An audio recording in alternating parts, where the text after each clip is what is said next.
ಈ ಕಾರ್ಯಕ್ರಮದ ಪ್ರಾಯೋಜಕರು NSHR ಸೊಲ್ಯೂಷನ್ಸ್.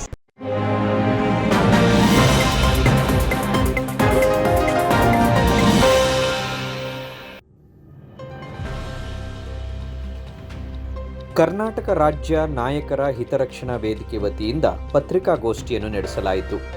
ಪತ್ರಕರ್ತರ ಭವನದಲ್ಲಿ ಸುದ್ದಿಗೋಷ್ಠಿಯನ್ನು ಉದ್ದೇಶಿಸಿ ಮಾತನಾಡಿದ ವೇದಿಕೆಯ ರಾಜ್ಯಾಧ್ಯಕ್ಷ ದ್ಯಾವಪ್ಪ ನಾಯಕ, ಪ್ರಸ್ತುತ ರಾಜ್ಯದಲ್ಲಿ ಲೋಕೋಪಯೋಗಿ ಸಚಿವರಾಗಿ ಅತ್ಯುತ್ತಮವಾಗಿ ಅಭಿವೃದ್ಧಿ ಕೆಲಸಗಳನ್ನು ನಿರ್ವಹಿಸುವ ಮೂಲಕ ಇಲಾಖೆಯನ್ನು ಸದೃಢಗೊಳಿಸಿರುವ ಸತೀಶ್ ಜಾರಕಿಹೊಳಿ ಅವರಿಗೆ ಉಪಮುಖ್ಯಮಂತ್ರಿ ಹುದ್ದೆಯನ್ನು ನೀಡುವ ಮೂಲಕ ಹೆಚ್ಚಿನ ಅಧಿಕಾರವನ್ನು ದೊರಕಿಸಿಕೊಡುವಂತೆ ಮನವಿ ಮಾಡಿದರು. ಸತೀಶ್ ಜಾರಕಿಹೊಳಿಯವರ ರಚನಾತ್ಮಕ ಸಂಘಟನೆ, ಅವಿರತ ಶ್ರಮ ಹಾಗೂ ಗುರುತರ ಜವಾಬ್ದಾರಿಯಿಂದ ಈ ಎಲ್ಲವೂ ಸಾಧ್ಯವಾಯಿತು ಎಂಬ ಅಂಶವನ್ನು ಕಾಂಗ್ರೆಸ್ ವರಿಷ್ಠರ ಗಮನಕ್ಕೆ ಈ ಮೂಲಕ ತರುತ್ತಿದ್ದೇವೆ ಎಂದರು.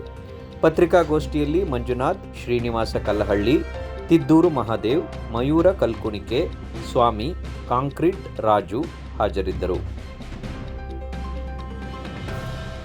ಈಗ ಒಂದು ಪಕ್ಷ ಕೊಡಲಿಲ್ಲ ಅಂದರೆ ಅದು ಅವ್ರಿಗೆ ಪಕ್ಷಕ್ಕೆ ನಷ್ಟ ಆಯ್ತದೆ, ನಮಗೆ ಏನು ತೊಂದರೆ ಆಗಲ್ಲ. ಅಧಿಕಾರವನ್ನು ಕೊಟ್ಟರೆ ನಮ್ಮ ಸಮುದಾಯ ಪಕ್ಷದ ಜೊತೆ ಇರ್ತದೆ.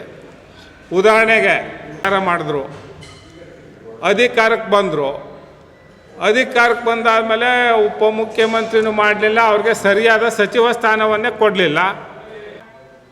ಸಮುದಾಯದ ಹಲವಾರು ವರ್ಷದ ಬೇಡಿಕೆ ನಮ್ಮ ಸಮುದಾಯಕ್ಕೆ ಉಪಮುಖ್ಯಮಂತ್ರಿ ಸ್ಥಾನವನ್ನು ಕೊಡಿ ಅಂತ. ನಾವೇನೋ ಅವ್ರನ್ನ ಸುಮ್ಮನೆ ಕೇಳ್ತಾ ಇಲ್ಲ. ಸಮುದಾಯ ಪಕ್ಷದ ಪರವಾಗಿ ಸ್ಥಾನವನ್ನು ಕೊಟ್ಟರೆ ಕಾಂಗ್ರೆಸ್ ಪಕ್ಷವನ್ನು ಇನ್ನೂ ಹೆಚ್ಚಿನ ರೀತಿಯಲ್ಲಿ ಸಂಘಟನೆ ಮಾಡೋಕ್ಕೆ ಸಹಕಾರಿಯಾಗ್ತದೆ. ಜೊತೆಗೆ ಸಮುದಾಯವು ಕೂಡ ಅವ್ರ ಪರವಾಗಿ ನಿಂತ್ಕೊಳ್ತದೆ. ಆದ್ದರಿಂದ ಸಮುದಾಯ ಇನ್ನೂ ಪಕ್ಷ ಹೆಚ್ಚಿನ ಶಕ್ತಿಯನ್ನು ಹೊಂದ್ತದೆ. ಆದ್ದರಿಂದ ನಾವು ಮತ್ತೊಮ್ಮೆ ಕಾಂಗ್ರೆಸ್ ಪಕ್ಷದ ವರಿಷ್ಠರಲ್ಲಿ ಮನವಿಯನ್ನು ಮಾಡ್ತೇವೆ.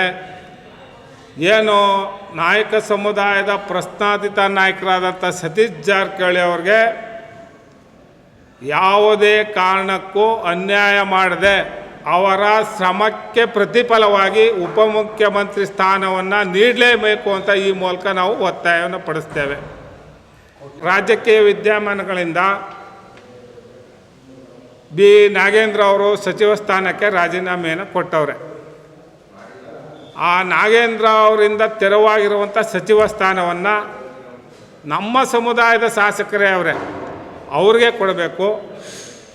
ನಮ್ಮ ಸಮುದಾಯದ ಶಾಸಕರಿಗೆ ಸಚಿವ ಸ್ಥಾನವನ್ನು ನೀಡೋದ್ರ ಮುಖಾಂತರ ಸಮುದಾಯಕ್ಕೆ ಸಾಮಾಜಿಕ ನ್ಯಾಯವನ್ನು ಕಲ್ಪಿಸ್ಕೊಡ್ಬೇಕು ಅಂತ ಮಾನ್ಯ ಮುಖ್ಯಮಂತ್ರಿಗಳಲ್ಲಿ ಹಾಗೂ ರಾಜ್ಯಾಧ್ಯಕ್ಷರಲ್ಲಿ ಈ ಮೂಲಕ ನಾವು ಮನವಿಯನ್ನು ಮಾಡ್ತೇವೆ.